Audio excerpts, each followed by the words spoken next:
എബ്രായർക്കെഴുതിയ ലേഖനം 3-ാം അധ്യായം അതിന്റെ 1-ാം വാക്യം. ഹീബ്രൂസ് ചാപ്റ്റർ 3 വേഴ്സ് 1 വായിക്കുന്നു. എല്ലാ പ്രിയപ്പെട്ടവരും ശ്രദ്ധിക്കുക. അതുകൊണ്ട് വിശുദ്ധ സഹോദരന്മാരെ സ്വർഗീയ വിളിക്ക് ഓഹരിക്കാരായുള്ളവരെ നാം സ്വീകരിച്ചു പറയുന്ന അപ്പോസ്തലനും മഹാപുരോഹിതനുമായ യേശുവിനെ ശ്രദ്ധിച്ചു നോക്കുവിൻ. ഒരിക്കൽ കൂടെ വായിക്കുന്നു, ഉറക്കെ വായിക്കുന്നു, ബാക്കി എല്ലാവരും ശ്രദ്ധിക്കാം.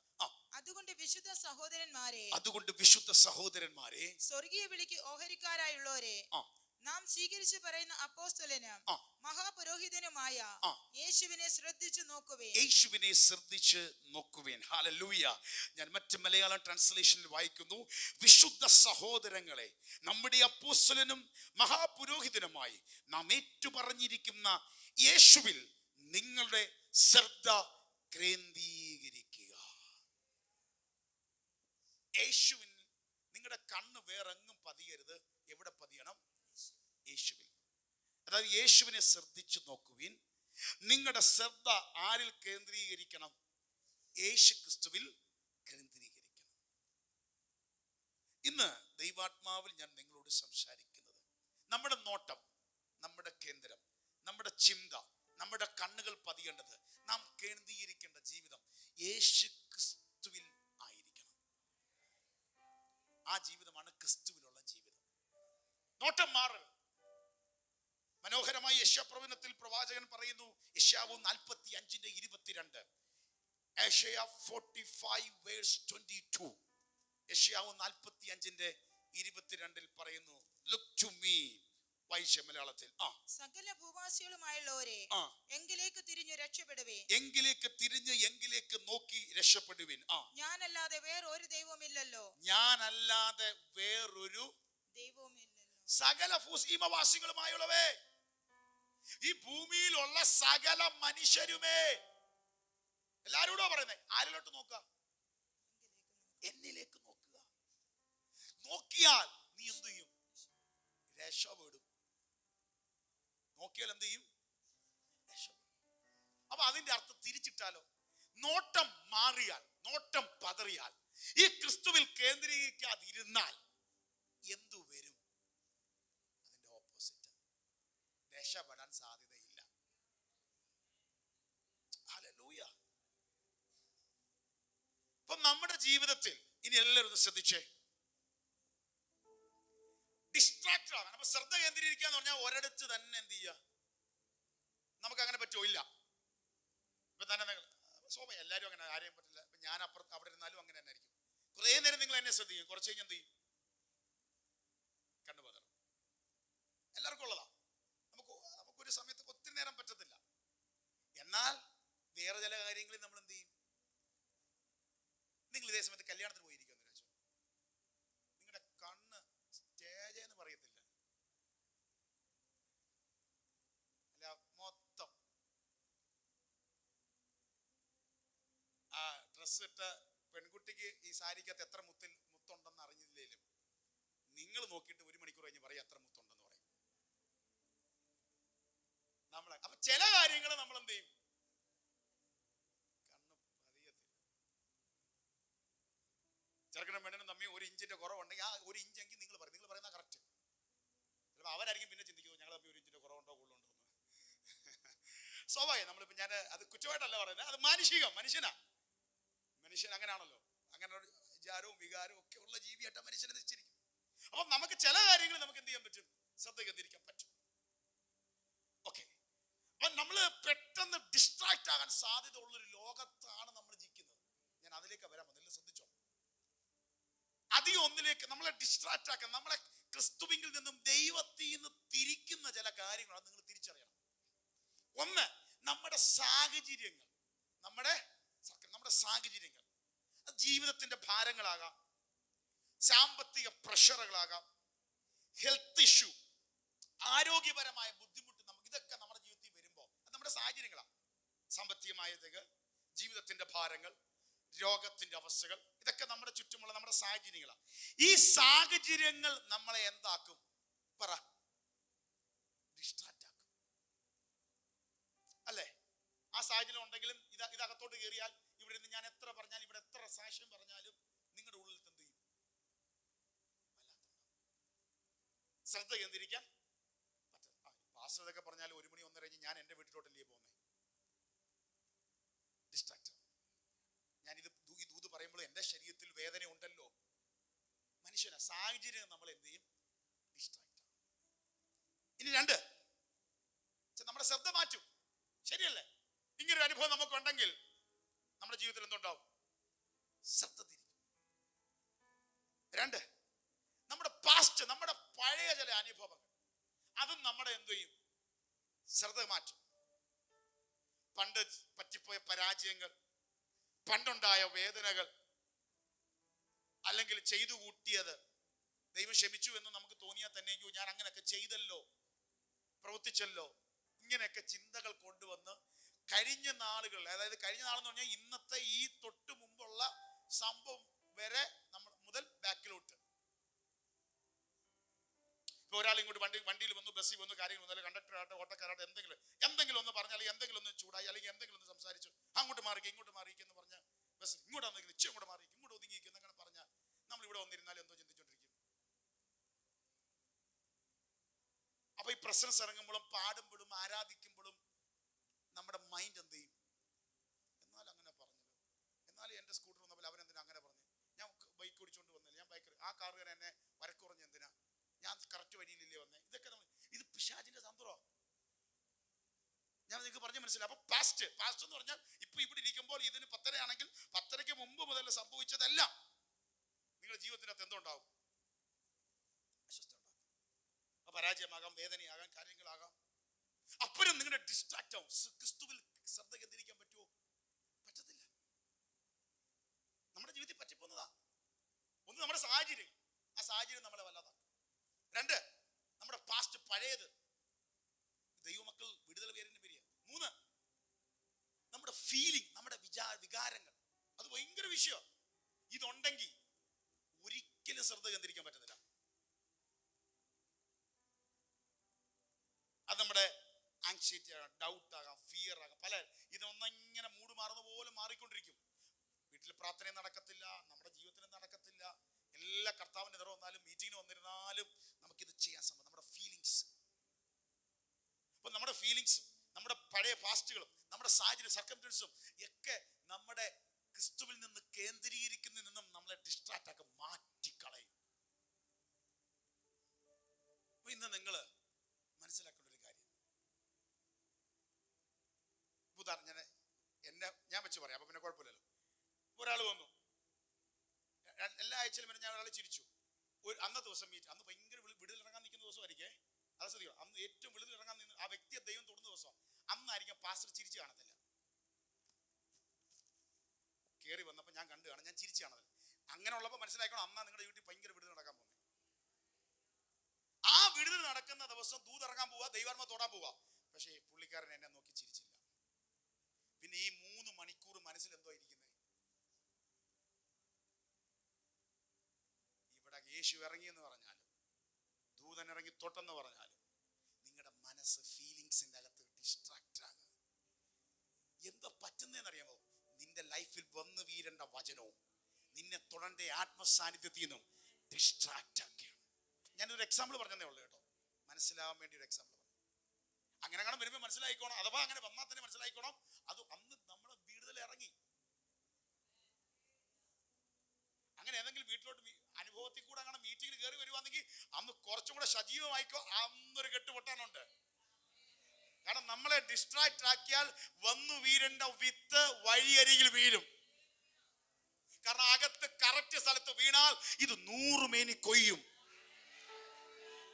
അപ്പൊ ഞാനൊരു കാര്യം പറയാം, ദൈവ കുഞ്ഞുങ്ങളോട് എല്ലാവരോടും പറയാം, നമ്മുടെ ജീവിതത്തിന്റെ സാഹചര്യം എന്തുമായിക്കോട്ടെ, എല്ലാവരുടെ സാഹചര്യം ഒരുപോലല്ല. യേശു തന്നെ പറഞ്ഞു, ലോകത്തിൽ നിങ്ങൾക്ക് എന്തുണ്ട്? കഷ്ടമുണ്ട്. എങ്കിലും എന്ത് ചെയ്യാം? ജയിച്ച ഞാനുണ്ട്, ജയിച്ചവൻ നിന്നെ ജയിപ്പിക്കും. പക്ഷെ അത് മനസ്സിലാക്കാതെ കഷ്ടം എന്ന് പറഞ്ഞ മൈൻഡിലിരുന്നാൽ നിനക്കെല്ലാം ഡൗൺ ആയി പോകും. ഹല്ലേലൂയ. അപ്പൊ നമ്മുടെ ജീവിതത്തിന്റെ സാഹചര്യങ്ങൾ, അത് ഹെൽത്ത് ഇഷ്യൂ ആകാം, സാമ്പത്തിക പ്രഷർ ആകാം, ജീവിതത്തിന്റെ സാഹചര്യങ്ങളാകാം, ലൈഫിന്റെ വറീസ് ആകാം, നാളെ കുറിച്ചതാകാം. പക്ഷെ അത് നിന്നെ സ്വാധീനിക്കാൻ ഇടവരുത്തില്ല. ഇടവന്നാൽ ക്രിസ്തുവിൽ ശ്രദ്ധ കേന്ദ്രീകരിക്കാൻ പറ്റത്തില്ല.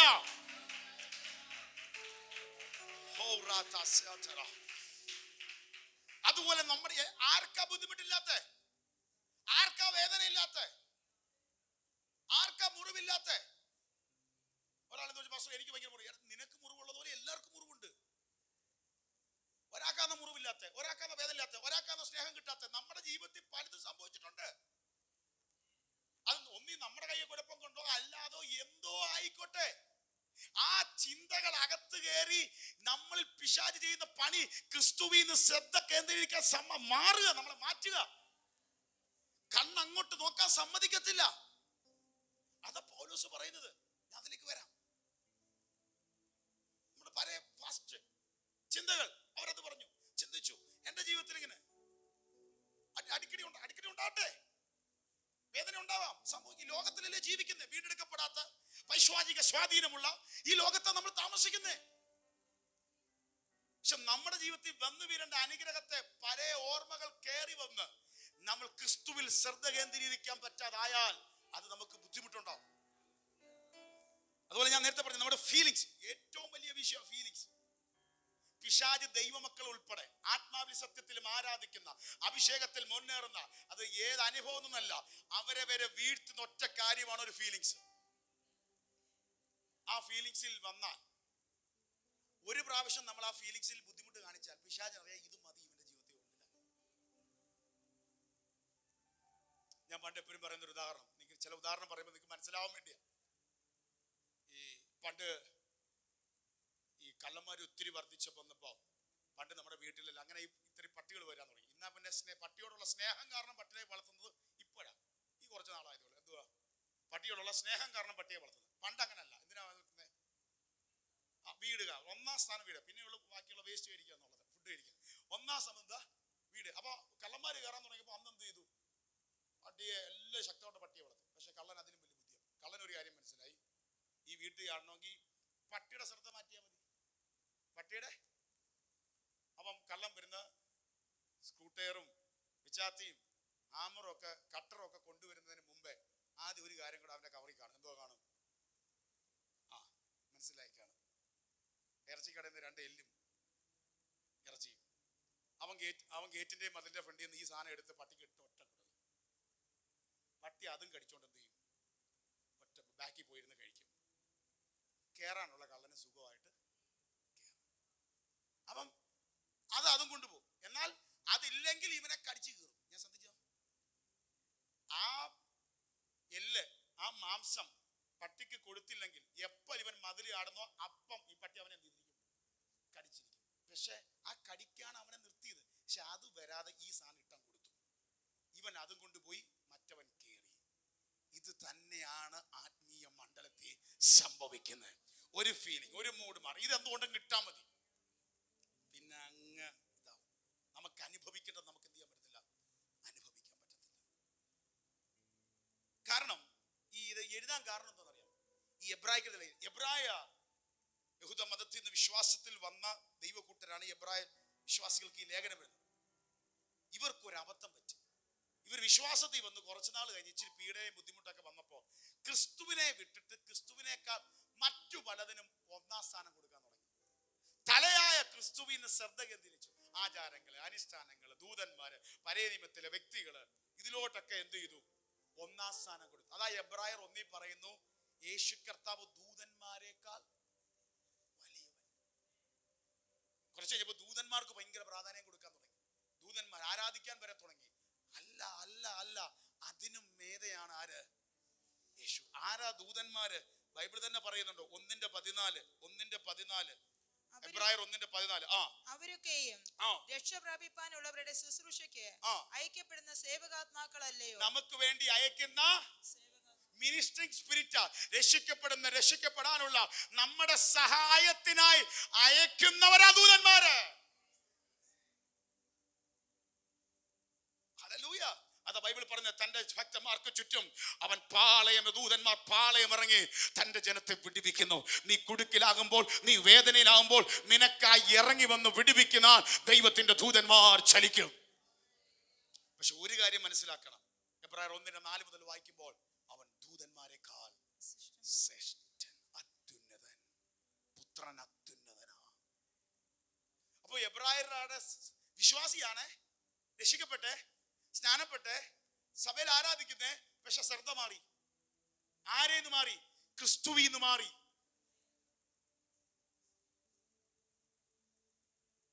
ദാനിയേലിന് ദൂതൻ ഇറങ്ങി. ഇതൊക്കെ വന്നപ്പോഴത്തേക്ക് അതിലോട്ട് എന്ത് ചെയ്തു? ശ്രദ്ധ മാറി. അവർ പറഞ്ഞു അല്ലല്ല, അവരുണ്ട്, ദൂതന്മാർ ഇറങ്ങും, നമ്മെ സഹായിക്കാൻ ഇറങ്ങും, പക്ഷേ അവരിലും വലിയവൻ യേശു. അവർ ആചാരങ്ങളിലും അനുഷ്ഠാനങ്ങളിലും ഒന്നാം സ്ഥാനം കൊടുത്തു. ആരീന്ന് മാറി? ക്രിസ്തുവിന്ന്. അപ്പൊ ക്രിസ്തുവിന്ന് മാറരുത്. ശ്രദ്ധ. ഇത് പറഞ്ഞിട്ടാണ് എബ്രായർ 3:1 പറയുന്നത്, അതുകൊണ്ട് ശുദ്ധ സഹോദരന്മാരെ, സ്വർഗീയ വിളിക്ക് ഓഹരിക്കാരായുള്ളവരെ. നിങ്ങൾ ആരാ? സ്വർഗീയ ഹെവൻലി കോളിംഗ് ആ, സ്വർഗീയ വിളിയുടെ പോർഷൻ വഹിച്ചതാ. ഹല്ലേലൂയ. സ്വർഗീയ വിളിയുടെ ഓഹരിക്കാരെ നാം സ്വീകരിച്ചു പറയുന്ന അപ്പോസ്തലനും മഹാപുരോഹിതനുമായ യേശുവിനെ ശ്രദ്ധിച്ചു നോക്കുവേ. വേറെ ഒന്നിലോട്ട് നിന്റെ കണ്ണു പതിയരുത്, വേറൊന്നിലോട്ട് നിന്റെ ശ്രദ്ധ കേന്ദ്രീകരിക്കരുത്. നീ കർത്താവിലേക്ക് തിരിയ, യേശു കർത്താവിലേക്ക് നോക്കുക. അങ്ങനെ നോക്കിയാൽ നമ്മുടെ ജീവിതം അനുഗ്രഹിക്കപ്പെട്ടിരിക്കും. അത് തന്നെയാണ് എബ്രായർ 12 1ഉം 2ഉം വാക്യങ്ങളൊന്ന് വായിച്ചേ. എബ്രായർക്കെഴുതിയ ലേഖനം 12-ാം അധ്യായം അതിന്റെ 1ഉം 2ഉം വാക്യങ്ങൾ. ആകയാൽ നാമം സാക്ഷികളുടെ ഇത്ര വലിയൊരു സമൂഹം നമുക്ക് ചുറ്റും നിൽക്കുന്നത് കൊണ്ട് സകല ഭാരവും മുറുകെ പറ്റുന്ന പാപവും വിട്ട് നമുക്ക് മുമ്പിൽ വെച്ചിരിക്കുന്ന ഓട്ടം സ്ഥിരതയോടെ ഓടുക. 2 അതാണ് വാക്ക്. വിശ്വാസത്തിന്റെ നായകനും പൂർത്തി വരുത്തുന്നവനുമായ യേശുവിനെ നോക്കുക. തന്റെ മുമ്പിൽ വെച്ചിരുന്ന സന്തോഷം ഓർത്ത് അവൻ അപമാനം അലക്ഷ്യമാക്കി ക്രൂശിനെ സഹിക്കുകയും ദൈവസിംഹാസനത്തിന്റെ വലതുഭാഗത്ത് ഇരിക്കുകയും ചെയ്തു. നീ എന്തിനെ നോക്കി ഓടണം? വിശ്വാസി ഒരു ഓട്ടക്കളത്തില. നിന്നെ അങ്ങോട്ടും ഇങ്ങോട്ടും ഒക്കെ വിളിക്കുന്ന, മാടി വിളിക്കുന്ന, നിന്റെ ശ്രദ്ധ മാറ്റുന്ന പലതും കാണും. ഹല്ലേലൂയ. നിങ്ങൾ ഓട്ട മത്സരത്തിൽ കണ്ടിട്ടില്ലേ? ഓടാൻ നിൽക്കുന്നവരെ, ഈ ഗാലറി കൈയടിക്കുന്നവരെ ശ്രദ്ധിക്കുവോ? ഇല്ല. അവർക്ക് ഫാനാണ്, അങ്ങനെയാണ് എന്നും പറഞ്ഞ് എഴുതി കാണിക്കുന്ന ബാനർ നോക്കുവോ? വിവരമുള്ള ആരെങ്കിലും നോക്കുവോ? അതൊക്കെ അവിടെ നടക്കട്ടെ, അതൊക്കെ അവിടെ നിൽക്കട്ടെ. ആർപ്പുവിളിയും ബഹളവും, എന്റെ ടീമാ, എന്റെ ആളാ എന്നൊക്കെ പറഞ്ഞ് പലതും കാണും. അതിലോട്ടൊന്നും നോക്കത്തില്ല. ആ നോട്ടം മുഴുവൻ ആ ഫിനിഷിംഗ് പോയിന്റില എന്ന് പറയുന്ന പോലെ വിശ്വാസത്തിന്റെ നായകനും പൂർത്തി വരുത്തുന്നവനുമായ യേശുവിനെ നോക്കി നീ ഓടണം. ഹല്ലേലൂയ. ഇന്ന് പകൽ ദൈവജനത്തോട് പറയുന്നു, നമ്മുടെ ജീവിതത്തിനകത്ത് ഓടി എത്തേണ്ട ചില മണ്ഡലമുണ്ട്. പക്ഷെ ഓട്ടക്കളത്തിൽ നിന്ന് പലതും കാണിച്ച് ചിന്തകളെ മാറ്റി ക്രിസ്തുവിനെ അകറ്റി പലതിൻ്റെ അകത്ത് കുഴയ്ക്കുന്ന ചില മണ്ഡലമുണ്ട്. അതിനെ തിരിച്ചറിയാനാണ് ഇന്ന് പകൽ ദൈവം സംസാരിക്കുന്നത്. മറ്റതെല്ലാം മാറ്റിവെച്ചിട്ട് നിനക്ക് വേണ്ടി മരിച്ച, നിനക്ക് വേണ്ടി പങ്കപ്പാടേറ്റ, നിനക്ക് വേണ്ടി അവസാനത്തുള്ളി രക്തം വരെ തന്ന 2 കള്ളന്മാരുടെ നടുവിൽ 3 ആണികളുടെ മേൽ മരിച്ച കർത്താവിനെ നോക്കിക്കൊണ്ട് നീ ഓടിക്കോ. ഞാൻ പറയും, ഏറ്റവും അനുഗ്രഹിക്കപ്പെട്ട ജീവിതത്തിൽ കണ്ണെങ്ങോട്ട് പതിയണം? എബ്രായർ 12:2 നീ മനസ്സ് തളരുമ്പോഴും ആരെ നോക്കണമെന്നാ? നമ്മൾ മനസ്സ് തളരുമ്പോൾ പ്രാർത്ഥന നിർത്തും. ഇവിടെ പറയുന്നു, നീ ക്ഷീണിച്ചു മടുക്കാതിരിപ്പാൻ ആരെ ധ്യാനിക്കണം? ഏതിനെ ചിന്തിക്കണം? നിനക്ക് വേണ്ടി പങ്കപ്പാടേറ്റ യേശുവിനെ ചിന്തിക്കണം. ഒത്തിരി വേദന വരുമ്പോൾ യേശു നമുക്ക് വേണ്ടി മരിച്ചെന്ന് ചിന്തിക്കുമോ നിങ്ങൾ? കാരണം അത് പങ്കപ്പാട് കേൾക്കുമ്പോൾ അറിയാം, ഒരു ഉയർപ്പുണ്ട്. നീ അടികിറ്റാനും ചാട്ടവേറാറ്റാനും കുരിശു ചുമർന്ന് വീണും എഴുന്നേറ്റും പോകുമ്പോഴും ഒരു 3-ാം നാൾ ദൈവം വെച്ചിട്ടുണ്ട്. ഇതുപോലെ പലപ്പോഴും നീ വീഴുമ്പോഴും, പല ചാട്ടവാറടി ഏൽക്കുമ്പോഴും, മുൾക്കിരീടം ഏൽക്കുമ്പോഴും, എന്നെ കൊണ്ടൊക്കത്തില്ലെന്ന് പറയുമ്പോഴോ, പലരും ചുറ്റും നിന്ന് പരിഹസിക്കുമ്പോഴും, ഒരു പടയാളി അവസാനത്തെ കുന്തവും കുത്തി നിന്റെ ജീവിതത്തിൽ അവസാനത്തെ ആണിയും പണിയും നിനക്ക് ശത്രു ഒരുക്കുമ്പോഴോ, നീ ഒരു കാര്യം മനസ്സിലാക്കിക്കോ, അതിനെയെല്ലാം ജയിച്ചുകൊണ്ട് 3-ാം നാൾ ഒരു ഉയർപ്പുള്ളത് പോലെ എന്റെ ദൈവജനമേ, നിങ്ങൾക്കൊരു വിടുതലുണ്ട്, നിങ്ങൾക്കൊരു മാറ്റമുണ്ട്, നിങ്ങൾക്കൊരു സൗഖ്യമുണ്ട്, നിങ്ങൾക്കൊരു അത്ഭുതമുണ്ട്.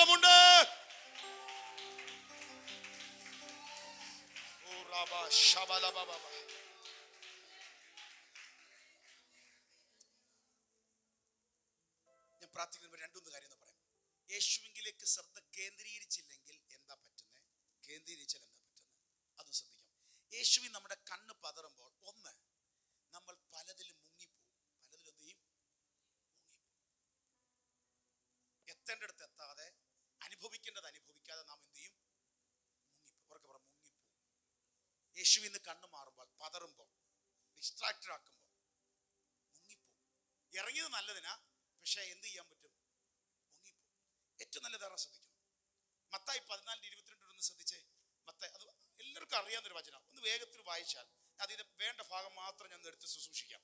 മത്തായി സുവിശേഷം 14-ാം അധ്യായം അതിന്റെ 22 മുതൽ വാചകം. ഉടനെ യേശു താൻ പുരുഷാരത്തെ പറഞ്ഞയക്കുന്നതിനിടയിൽ ശിഷ്യന്മാർ പടകിൽ കയറി തനിക്ക് മുമ്പായി അക്കരയ്ക്ക് പോകുവാൻ അവരെ നിർബന്ധിച്ചു. പുരുഷാരത്തെ പറഞ്ഞയച്ച് യേശു ശിഷ്യന്മാരെ എന്ത് ചെയ്യുക?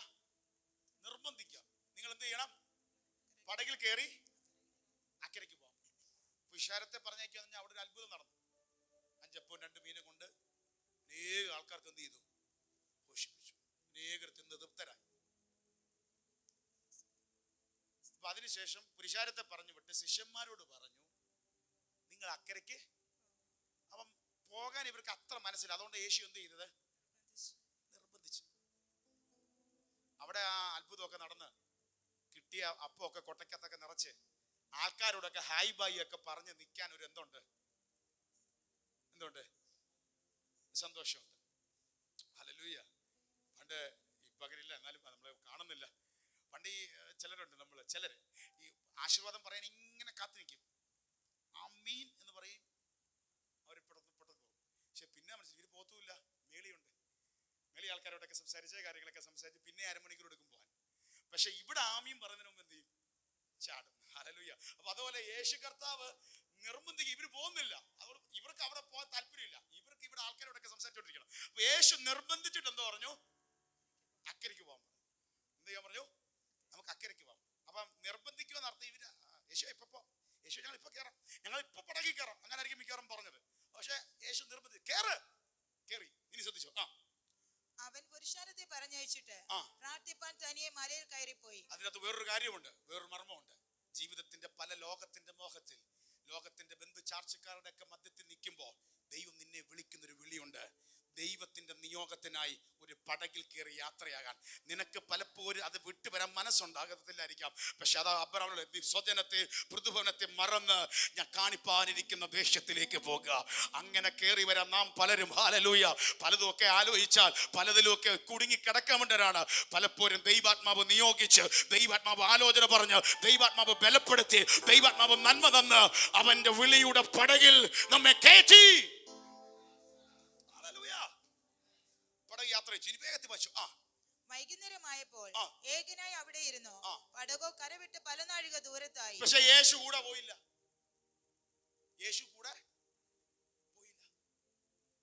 ചിലപ്പോ നമ്മൾ കർത്താവിന്റെ വിളി കെട്ടി യാത്ര തിരിച്ച് മുന്നോട്ട് പോകുമ്പോ, പക്ഷെ കർത്താവ് അങ്ങോട്ട് കൂടെ ചലിക്കുന്ന പോലൊന്നും ചില കാര്യത്തിൽ നമുക്ക് എന്ത് ചെയ്യത്തില്ല, തോന്നത്തില്ല. പക്ഷെ ഒരു കാര്യം, നിന്നെ വിട്ടവൻ ഇന്നും ജീവിപ്പുണ്ട്.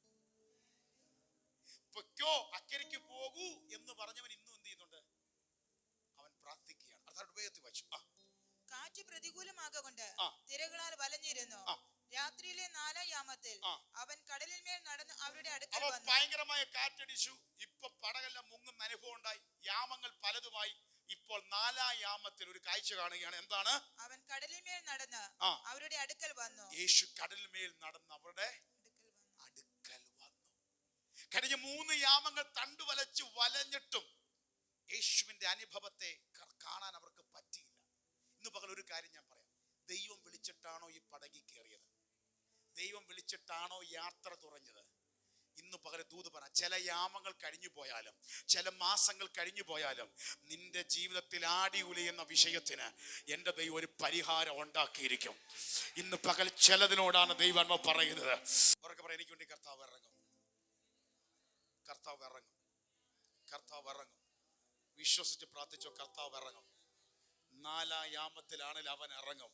എന്തുകൊണ്ട് വരും? നിന്നെ യാത്ര തിരിപ്പിച്ചത് എൻ്റെ ദൈവമാണ്. ഹല്ലേലൂയ. നീ പോയതല്ല, നിന്നെ നിർബന്ധിച്ചൊരുത്തൻ അയച്ചതാണ്. നീ ആയിരുന്ന സാഹചര്യത്തിന് നിന്നെ വിളിച്ച് ഈ ദൈവകൃപയുടെ ദൈവരാജ്യത്തിന്റെ പടകിൽ നിന്നെ കയറ്റിയിട്ടുണ്ടെങ്കിൽ, നിനക്കെതിരെ എത്ര കാറ്റടിച്ചാലോ, നിന്റെ പടങ്ങ് മുങ്ങുമെന്ന് തോന്നിയാലോ, നിനക്കായി ഇറങ്ങുന്ന ഒരു ദൈവം. അല്പ മിനിറ്റുകളും ആരാധിച്ചോ ചിലതിന്റെ ലൈഫിന്റെ മേൽ. ഓ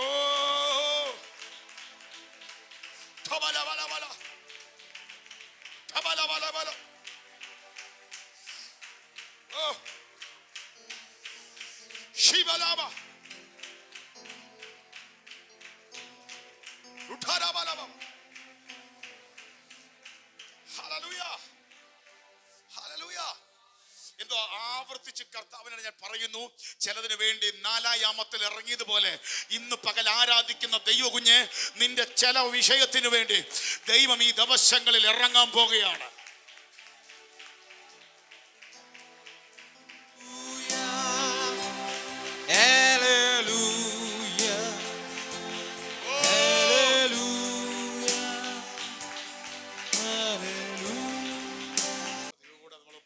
അതിനു മുമ്പ് ഒറ്റക്കാര്യം ചെയ്താൽ മതി. ശ്രദ്ധ കേന്ദ്രീകരിക്കുക. നീ ഭാരപ്പെടണ്ട. നാലായാമോ അല്ലെങ്കിൽ ഇറങ്ങുന്നവൻ ഇറങ്ങും. ഒറ്റ കാര്യം ചെയ്യുക, ശ്രദ്ധ കേന്ദ്രീകരിക്കുക. നമ്മൾ വായിക്കുമ്പോ യേശു വന്നു, യേശു നടന്നു വരുന്ന കണ്ടപ്പോ, ആദ്യം ഇവർക്ക് ഈ നാലായാമത്തിൽ വെളുപ്പിനെ വരുന്ന കണ്ടപ്പോ ഇവർക്ക് യേശുവിനെ എന്തുവായിട്ടാ തോന്നിയെന്നറിയാമോ? ഭൂതം. എന്തുവാ? ഭൂതം. കാരണം അവർക്ക് അത്ര പ്രതീക്ഷ വരുന്നില്ല. ഉടനെ യേശു പറയുന്നുണ്ട് 27 മുതൽ, ധൈര്യപ്പെടുവിൻ, പേടിക്കണ്ട, ഇത് ഞാനാകുന്നു. പേടിക്കണ്ട, ഞാനാകും. അപ്പൊ വിളികെട്ടി ഇറങ്ങിയവന് ദൈവത്തിന് എന്നും പറയാനുള്ളത്, ഭയപ്പെടണ്ട, പേടിക്കണ്ട, എന്റെ കർത്താവുണ്ട്. ഇനിയാണ് ഇന്നത്തെ മെസ്സേജ്. പത്രോസ് 28 വായിച്ചു. അതിന് പത്രോസ്, കർത്താവേ, നീ ആകുന്നു എങ്കിൽ ഞാൻ വെള്ളത്തിന്മേൽ നിന്റെ അടുക്ക വരേണ്ടതിന് കൽപ്പിക്കണമെന്ന് പറഞ്ഞു. പത്രോസ് പറയാ, നീ ആണെങ്കിൽ, ഭൂതം അല്ലെന്നല്ലേ പറഞ്ഞേ, നീ ആണെങ്കിൽ നീ ഒരു വാക്ക് കൽപ്പിക്കണം. വെള്ളത്തിന്റെ മേൽ നിന്റെ അടുക്ക വരേണ്ടതിന് കൽപ്പിക്കണമെന്ന് പറഞ്ഞു. ഞാൻ ഇപ്പൊ വെള്ളത്തിന്മേൽ നടന്ന് നിന്റെ അടുക്ക, നീ പറഞ്ഞു ഭയപ്പെടേണ്ട, ഭൂതം അല്ലെന്ന്. കർത്താവ്, നീ തന്നെ ആണെങ്കിൽ നീ ഇപ്പൊ എന്നോടൊന്ന് കൽപ്പിക്കണം. നീ കൽപ്പിച്ച എനിക്ക് ഈ വെള്ളത്തിന് മീതെ എന്ത് ചെയ്യാൻ പറ്റും? അപ്പൊ അതിൽ ഒരു ഇതുണ്ട്, ദൈവം കൽപ്പിച്ച, ദൈവത്തിന്റെ വാക്കുണ്ടെങ്കിൽ, ദൈവശബ്ദം ഉണ്ടെങ്കിൽ ഏത് വെള്ളത്തിന്റെ മീതെ നടക്കാൻ പറ്റും. അടുത്ത ആഴ്ച ഞാൻ എങ്ങനെ ജീവിക്കും എന്റെ പാസ്റ്ററെ പ്രതിസന്ധിയിൽ? നീ ഇന്നിവിടെ കേൾക്കുന്ന ദൈവവചനത്തിന്റെ ബലത്താൽ നിനക്ക് പച്ച നടക്കാൻ പറ്റും. വേഗത്തിൽ വേഗത്തിൽ അടുത്ത വാക്ക് ശ്രദ്ധിച്ചു. വരിക എന്നവൻ പറഞ്ഞു. യേശു പറഞ്ഞു, വരിക പീറ്റർ, പത്രോസ് വരിക. പത്രോസ് പടകിൽ നിന്ന് ഇറങ്ങി യേശുവിന്റെ അടുക്കൽ ചെല്ലുവാൻ വെള്ളത്തിന്മേൽ നടന്നു. അപ്പം പത്രോസ് പടകിൽ നിന്ന് ഇറങ്ങി എന്ത് ചെയ്തു? വെള്ളത്തിന്മേൽ നടന്നു. അപ്പൊ നടക്കാൻ തുടങ്ങിയോ? ദൈവത്തിന്റെ വാക്കുണ്ടെങ്കിൽ, ദൈവശബ്ദം ഉണ്ടെങ്കിൽ, ദൈവം കൽപ്പിച്ചാൽ നിനക്കൊരു യാത്രയുണ്ട്. ഏത് വെള്ളത്തിൽ നീ നടക്കും. ഇനി ശ്രദ്ധിച്ചേ. എന്നാൽ അവൻ കാറ്റ് കണ്ട് പേടിച്ച് മുങ്ങി തുടങ്ങുകയാൽ, കർത്താവേ, എന്നെ രക്ഷിക്കണമേ എന്ന് നിലവിളിച്ചു. ഇതുവരെ ഏതിലാ ശ്രദ്ധിച്ചേ? കർത്താവിന്റെ വിളി, കർത്താവിന്റെ ശബ്ദത്തിൽ. കർത്താവ് ഇപ്പൊ എങ്ങോട്ട് നോക്കി? കാറ്റ് കണ്ട് പേടിച്ചപ്പോ മുങ്ങി തുടങ്ങി. ഞാൻ പറയാം, കർത്താവിന് ശ്രദ്ധ കേന്ദ്രീകരിച്ചാൽ എന്തോ ആയി തീരും? മുങ്ങി തുടങ്ങും. വിളി കിട്ടിയവരാ പത്രോസ്, വിളി കിട്ടിയതാ, ദൈവാനുഭവം വന്നതാ. കർത്താവിന്റെ വിളി കിട്ടിയിട്ടും മുങ്ങി തുടങ്ങാൻ പറ്റും. ഞാൻ പറഞ്ഞത് നിങ്ങൾക്ക് മനസ്സിലായോ? കാരണം ആദ്യം യേശുവിന്റെ വാക്കും യേശുവിനെ നോക്കി ഇറങ്ങി തിരിച്ചവൻ കാറ്റിനെയും തിരമാലയിലോട്ടും കണ്ണുപോയി. പോയപ്പം അവിശ്വാസം കയറി ആടി ഉലഞ്ഞു, മുങ്ങി തുടങ്ങാൻ തുടങ്ങി. സാഹചര്യങ്ങളെയും പ്രതികൂലങ്ങളെയും നോക്കാതെ വിളിച്ച കർത്താവിലേക്ക് നോക്കിയാൽ ഏത് കൊടുങ്കാറ്റിലും നീ മുങ്ങാതെ നടക്കാൻ പറ്റും. അപ്പൊ കർത്താവിൽ നിന്ന് ശ്രദ്ധ കയറിയപ്പോൾ, വചനത്തെ മുറുകെ പിടിക്കുന്ന ശ്രദ്ധ മാറിയപ്പോൾ എന്ത് ചെയ്യാൻ തുടങ്ങി? അപ്പൊ പിടിച്ചിട്ട് പറ, കർത്താവിൽ നിന്ന് മാറിയാൽ മുങ്ങി തുടങ്ങാൻ സാധ്യതയുണ്ടെന്ന് പറഞ്ഞേ.